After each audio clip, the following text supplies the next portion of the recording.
ready weight on enough. And that's how you keep somebody interested when you want to give them a belt. And we've been 2 times world Muay Thai champion, you make them wait right till the end. So, Rich Cadden.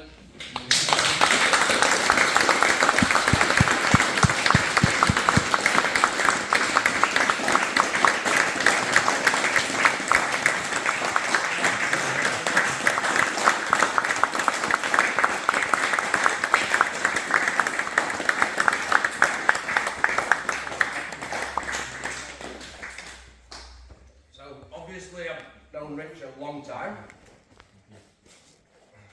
I've always held him to a very high standard because he has very high standards, and people don't get belts in any of our gyms until both standards are met.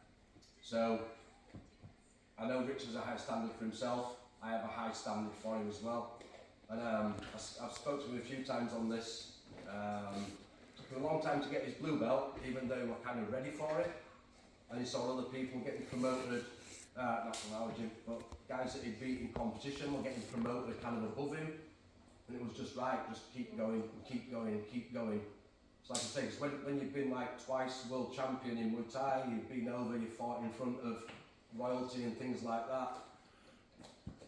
We have to try and make every single jiu-jitsu belt try and feel like that same achievement.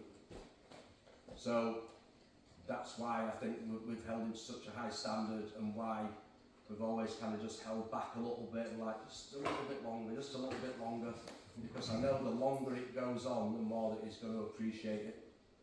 I came over regularly, did like privates with me for about 2 years or something, and we always had some kind of like some massive whiteboard. It looked like some sort of ADHD spider had been on it. All sorts of shit scrolled down, and Rich was going back and making flowcharts, and also very, very analytical mind, very detail oriented there, good competitor, good coach. So pretty much checked every box that I expect for one of the combat-based black belts. So congratulations, sir.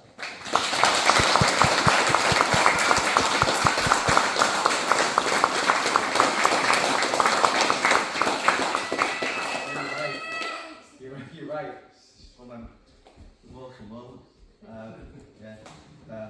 Don't normally get overcome by it, but it's like Daz was saying, it's been a long time. Been doing martial arts now for 42 years. My first black belt. You didn't do black belts in the stuff that you were killing it. No Not black belts in Thai boxing. But yeah, started judo when I was 8-year-old. Got through to junior brown belt in judo. They didn't give me my black belt then because I just liked scrapping, and I didn't have the concentration to do all the katas and stuff like that. And I was just like, oh, that's bullshit. I don't want to do that. I was entering junior, the junior national championships, up at that kind of level. When as a brown belt, I was beating the black belts, and some of the guys went on to some big acclaim. Then kind of fell out with the judo coach, and I started to explore with more martial arts. Went through a whole host of other stuff, from kickboxing, Aikido jiu-jitsu, taekwondo, kickboxing. Did kickboxing for about 6 months, won a regional title at points kickboxing, all the flicky stuff. Kept on getting disqualified for excessive contact. I was like, what are you on about, it's fighting. And then found my love of Muay Thai. Through that journey, it was a guy called Cadden that first introduced me to Brazilian Jiu-Jitsu. He's actually one of Marcelo Garcia's training partners. He's the guy that had Marcelo up on his shoulders when he fought on the One Championship. And that was very first introduction. From there, when I kind of came back and set up Chop D, reached out to Danny Mitchell, and said I want to keep pushing forward with this Brazilian Jiu-Jitsu thing, and yeah, it's just kind of gone on from there. 16 years later. Yeah. Rich, you missed out the 96 Thai boxing fights, man. I've been world championships. Well, yeah. I mean, as Dad was saying, it's all about these concepts and ideas, and when you start understanding concepts and ideas, when Josh Dilcock was teaching us, he'd be saying, like, when you're shrimping, when you're hip escaping, think about your Thai boxing blocks. Okay, getting your blocks up, you're doing that, just laid on the side. It's like being able to transfer ideas and concepts and things. All these things don't change. So being able to replicate that in another art form, and then, like I said, being held to account,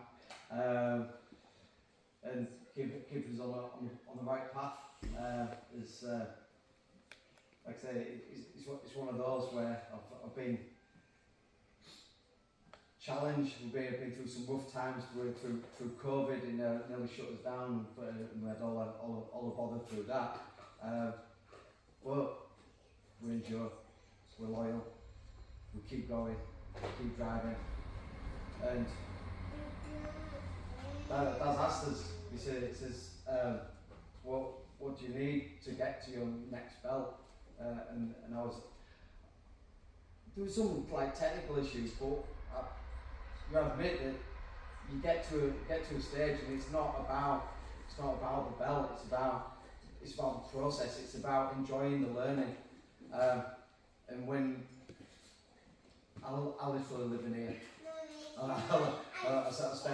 was in here at 6 a.m. this morning, and I do that like pretty much every day, and so it's kind of living that lifestyle, and that's why I'm hoping to kind of pass those ideas and spend all the time gathering information to try and distill it down for my guys into these bullet points and words of wisdom. Hopefully I'll pass it on, and that's what I see this kind of coming to. So thank you guys.